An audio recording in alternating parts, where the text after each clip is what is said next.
Okay, hi there. Today I'm going to teach you about the mean value theorem. The mean value theorem says that if f of x is continuous on the closed interval ab and differentiable on the open interval ab, then there exists a number c such that if c is between a and b, then the derivative, there's some f prime at c that's equal to the slope of the secant line between a and b. What that's really saying is that there is some secant line and there's a tangent line that's parallel to that secant line. When we looked at Rolle's theorem right before the shutdown, we saw that if f at a and f at b were the same, then we had a horizontal tangent. And that's what Rolle's theorem really is. It's all about horizontal tangents. Mean value theorem is more about having a specific slope. It's not so much about a horizontal slope or a slope of 0. It's really more about having a specific slope that's parallel to some secant line. It's really looking for specific slopes.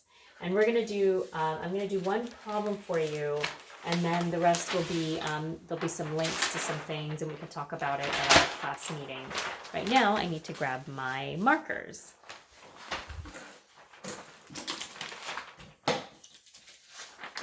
And so what I'm going to do is an example.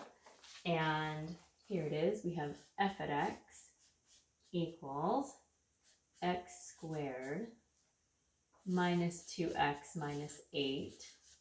And the interval is -1 to 3. And the very, very, very first thing we're going to do is we are going to find f at a and f at b. And I'm going to, of course, use many colors just like I do in class. Here's A, and here's B. Actually, I'm going to put these markers down here for a second. And so the first thing I'm going to do is find f at A and f at B. And I just plug them into the original function and evaluate. A is -1, so I'm going to evaluate at -1.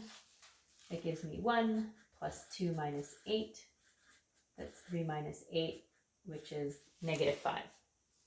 And then the second one is here.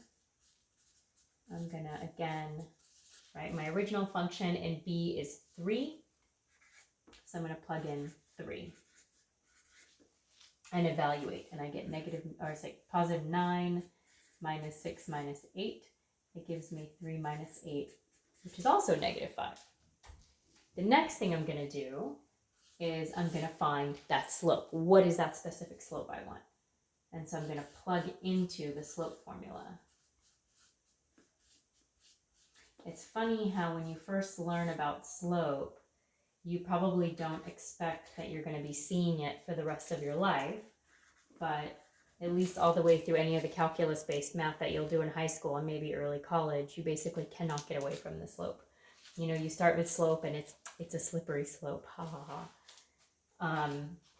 So we're going to plug into this formula. I have f at b is -5, and f at a is also -5, and that is over 3 minus -1. And what this is going to do is it's going to give me my c. It's going to give me that specific slope that I want. And so not c exactly, not the number c. It's not giving me that value c. It's giving me the slope that I'm going to be looking for c. And so when I evaluate, I get -5 minus -5, which actually becomes -5 plus 5, which is 0.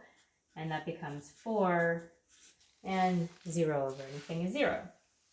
So I found my specific slope. And so now what I want to do is I want to find the derivative and find out where the derivative equals this. Now this, of course, happened to be 0 because, you know, we're being really clever about it and all.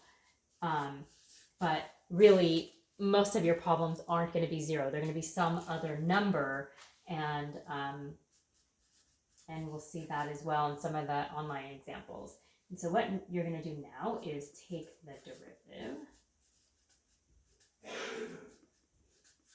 And after we take the derivative, we're going to set it equal to whatever that is, that slope. And then we're going to solve. So when I take the derivative, I'm going to do f prime at x, and I get 2x minus 2. And then I'm going to set that equal to this 0, and that's going to tell me where there's a tangent line that happens to be parallel to the secant line that is between those two.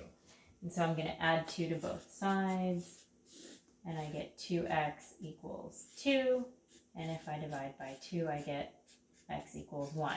And you can say x equals 1, or some people say c equals 1. For me personally, I don't care because they're both the same point. But wherever x equals 1 on this function, that's where this function has a line, a tangent line that has whatever this slope is. So this is some secant line. It's connecting 2 points on this graph.